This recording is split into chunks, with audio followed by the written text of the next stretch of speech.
Good evening, boys and girls, and welcome back to the channel. If you're new, my name is Lee, aka Rollin Thunder, and in today's video we're going to be talking about my brand new helmet, the Arai RX7-V. So sit back, relax, grab yourselves a cup of tea, and let us get into the video.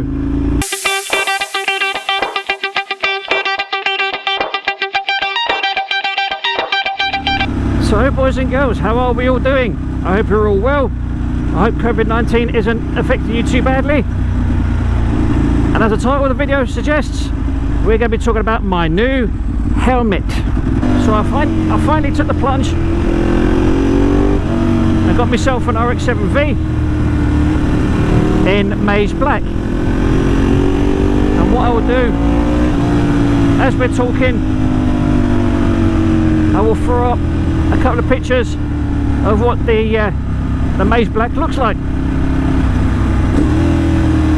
Now you're probably wondering why I'm doing a helmet review while not actually wearing the helmet, and there's two very good reasons for that. One being I haven't got a GoPro mount set up for it yet, and two, it's just too much of a nice lid. So where shall we begin? A little bit of back history on Arai as such. They've been making motorcycle helmets since the 1940s, I believe it is. Started with a rather clever gentleman called Arai, if I remember rightly. I do apologise if I pronounced the name wrong.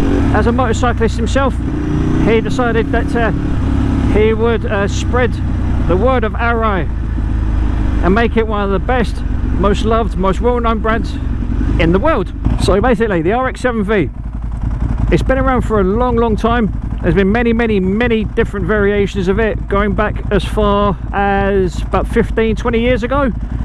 I can't remember what if it was called the Condor, I think it was. Then it turned into the RX7 Corsair, then the RX7 GP, and now the V. Now if you're not in the UK and you're in, say, America or somewhere in Europe, if you want to pick up one of these helmets, it's not actually called the RX7V, it's called the RX7X, Roman numeral 410. So I'm assuming there's been 10 different variations of this helmet over the last 20 odd years. But either way, I digress. So let's pick the RX7 apart. Starting from the outer shell, it's a multi-polymer made with a secret blend of herbs and spices that only Arai know. It's also got carbon fibre, but they also use, it's called the R75 shape, which has been around for, as you could guess, 75 years. Every one of their helmets starts off with the same egg shape, and then vents and so on get added to it to make it into different variations. Now to date, there is about 9 helmets on the market. I'll try and list them all off if I can.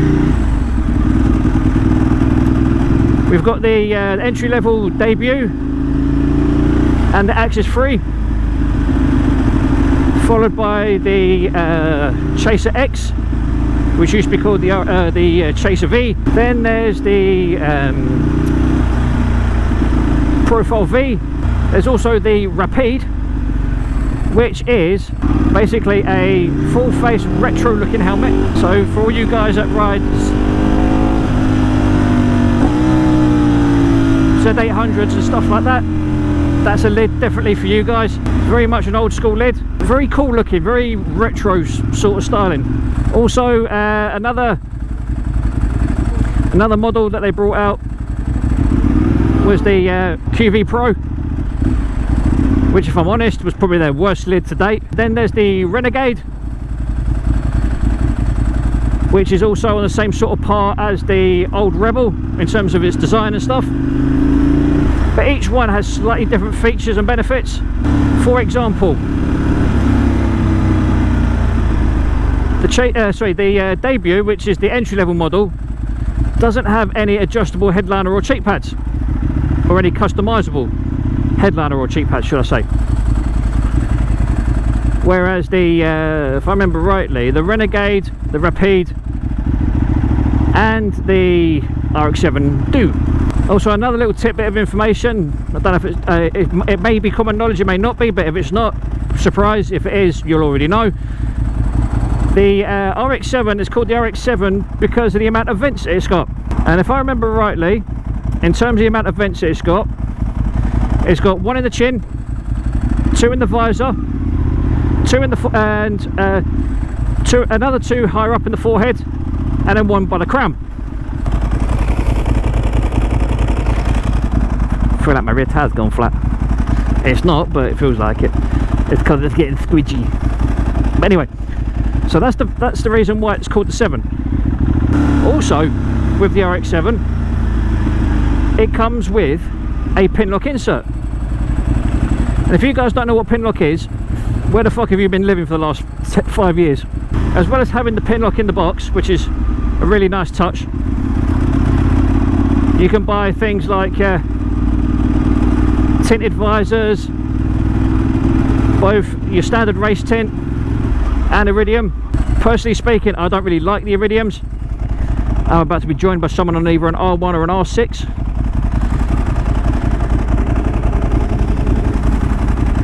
I think it's an R1 by the sound of it. So that's the pin lock covered, that's the vents covered. It's an R6, it's not an R1. So we've covered the vents of the RX-7, we've covered the shell construction and the materials used. We've covered the vents, we've covered the pin locks, and we've covered the visors.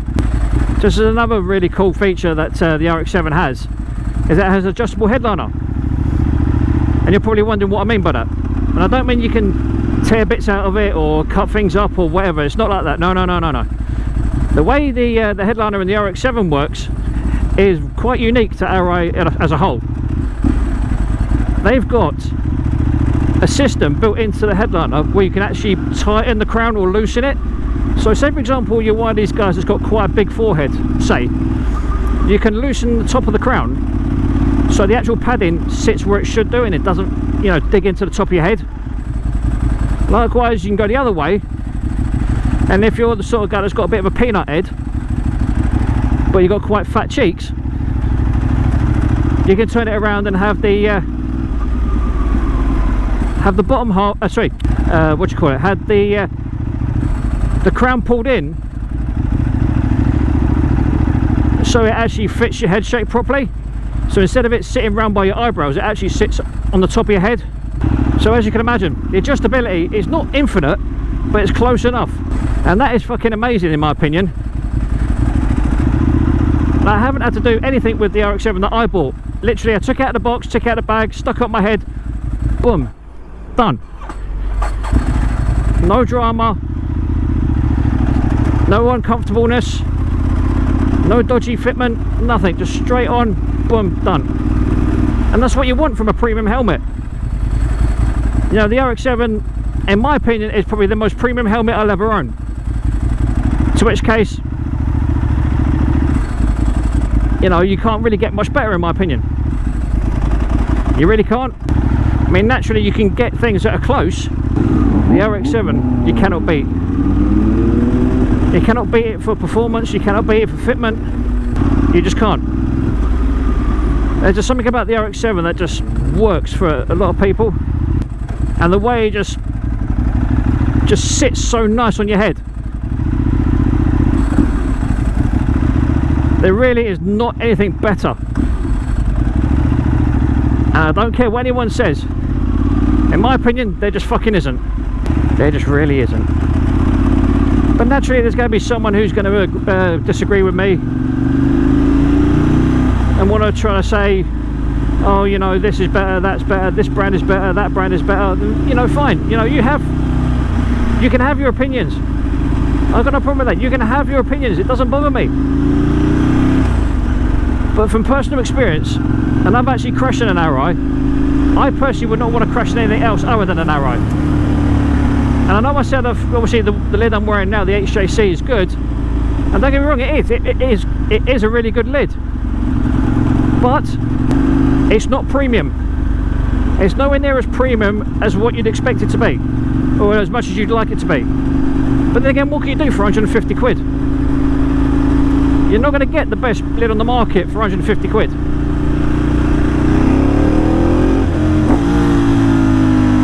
Spend £700–800 on a helmet and you will get somewhere in the region of something that's so much better. If you don't believe me, you can ask all the Arai riders in the world. You can ask someone who's riding a 50cc moped who's gone and bought an Arai because they want the best they can afford. You can ask an everyday rider like myself. You can ask a track day rider. You can ask a professional road racer. You can ask the guys that do the Isle of Man. You know, you can ask any of those people. And if they're not in a showy, they're in an Arai. And also, something that I found with wearing the RX7 yesterday. So obviously, as you'd expect, I have taken it out for a test ride, but I've not actually got it set up for me just yet. Like I said, I'm waiting for a chin mount and that to turn up so I can actually bung my GoPro on it, which is something that I will be doing very soon. When I wore it yesterday, just like for that one little test ride, I kid you not, it felt so different to this IS17 that I've got on now. And it just goes to show how much better the build quality is of an Arai compared to, say, an HJC. And don't get me wrong, I'm not taking anything away from HJC, because they are brilliant helmets for the money. They really are. But the RX7 is just a different fucking animal. It really is. But the way they work and the way they fit is so good. You just can't beat them. I mean, for using the same shape shell for 75 odd years, you know, something's got to be said for that. Do you know what I mean? 75 years without changing the ingredients of a recipe. It shows, it says something about the quality of their work. Do you know what I mean? You know, the list I could go on for ages about how many different brands are good for one thing but not good for another, and yada yada yada. But guys, there's so many superlatives that I could throw at Arai in terms of how good they are. I mean, I'll give you one example. At my work, we had a guy who bought an RX7 probably about 3 years or so ago, and he wore it on a track day and he crashed. And he beat himself up quite badly, to the point where he had multiple broken ribs, multiple fractures in his hips and legs. But he landed on his head, and we actually saw the helmet. He brought it in to show us. I kid you not, he landed square on the top of his head. From what he told us, well, I don't know if he was telling the truth, but I'm assuming he did, because obviously he had the proof of the helmet, that the paramedic said to him that he was lucky to be alive. They watched him ragdoll off his bike,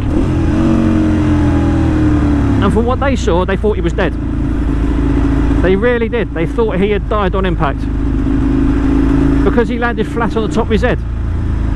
You know, they automatically assumed, you know, broken neck, broken spine, blah blah blah blah blah. But this guy was so lucky to not have had anything more serious happen to him. And his words in regards to that, and I kid you not, were, if it wasn't for the Arai, he would not have survived the accident. And this dickhead, fuck you. Anyway, as I was saying, before I was really interrupted by that dickhead van driver.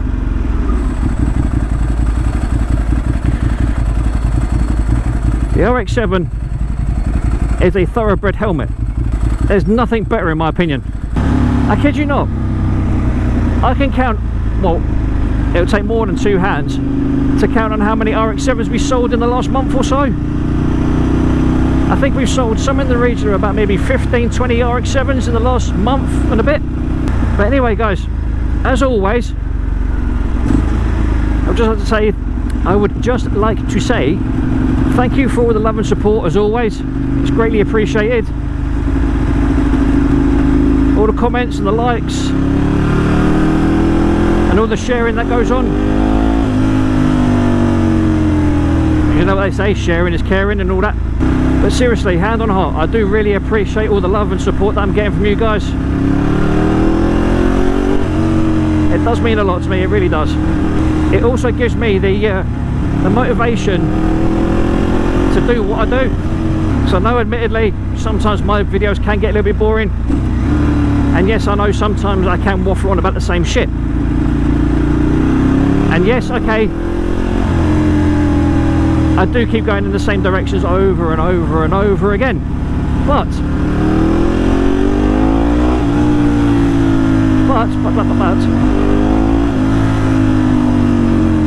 what I would like to say is that thanks to having this new camera put in, you guys are now seeing my rides from a different perspective, which is kind of epic, because I didn't think I'd be able to do these sort of things. And again, that's just something that's really new to me. It really hits me in the heart. Not that I'm going to have a heart attack or anything, but you know, it allows me to let you into my life by looking through my eyes. Do you know what I mean? But anyway, if you like what you see and you want to see more, you know what you got to do. Tap that like button, smash that bell, get involved, become part of the Rollin Thunder family. Also, if you want to get one of my Rollin Thunder t-shirts, I will hopefully be getting them on a regular basis. So if you want one, hit me up in the comments down below and we'll see what we can do. Like I said in a previous video, these t-shirts are a new thing to me, so please bear with, as I only really got one made up for myself the other week just to see how it would work, and it seems to work out pretty well. But if that's something that you'd be interested in and something you'd like to get involved with, again, feel free to put it down in the comments down below. But for now, this is me, Lee, aka Rollin Thunder, saying look after yourselves, look after each other, stay safe on the roads, stay away from COVID-19, be good to each other, and as always, adios! You ready?